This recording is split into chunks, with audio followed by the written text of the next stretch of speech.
여러분들 겨울왕국 2 보셨나요? 저는 정말 재밌게 봤는데요.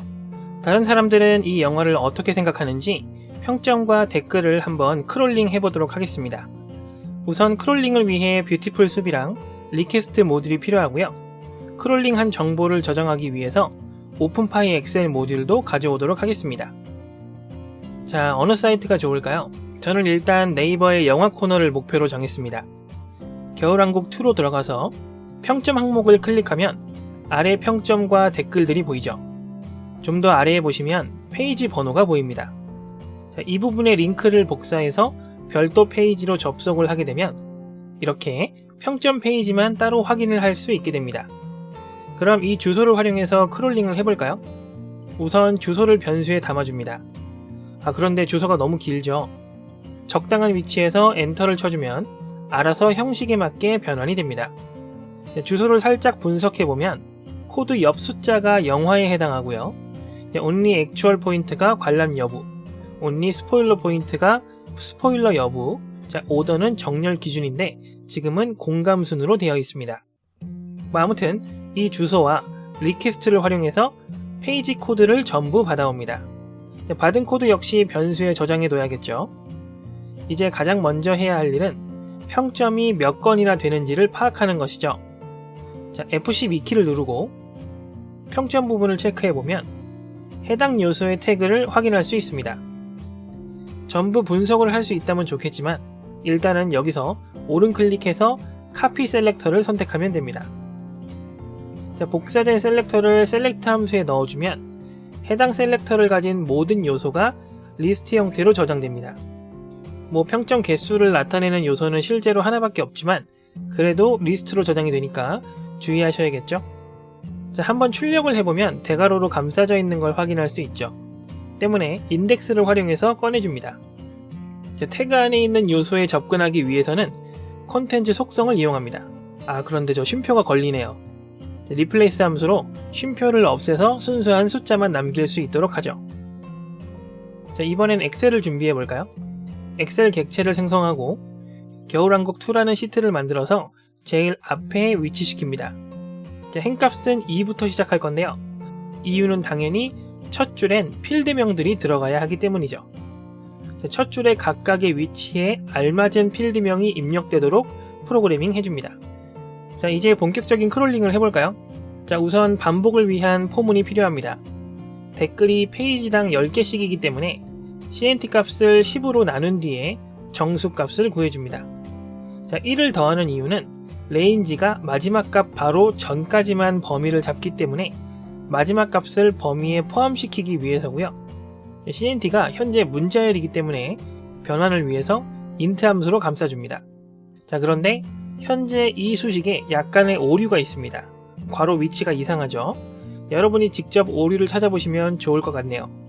정 모르시겠으면 영상을 끝까지 쭉 보시다 보면 아실 수 있을 겁니다.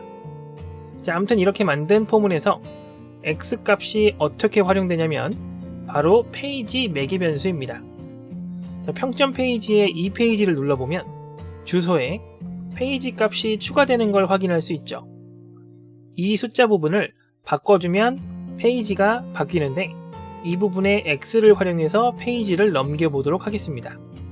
자, 기존 주소에 페이지 매개 변수를 추가해 줄 건데 자, X는 현재 숫자이기 때문에 문자열로 변경해서 주소를 완성하고요.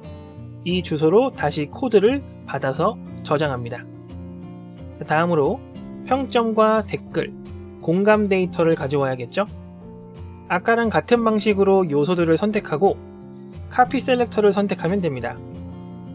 자, 어떤 요소인지에 따라 복사할 위치가 다를 수 있는데 댓글 같은 경우엔 글이 길 경우에 태그 구조가 바뀌어버리기 때문에 좀 더 바깥쪽을 복사해 주었고요. 자, 공감 요소는 두 가지가 같은 위치에 나란히 존재하니까 두 개 요소를 다 감싸주는 태그를 복사해서 인덱싱을 통해 접근할 생각입니다. 자, 지금 가져온 평점과 댓글들은 한 개가 아니기 때문에 반복 작업을 위해서 또 한 번의 포문이 필요한데요.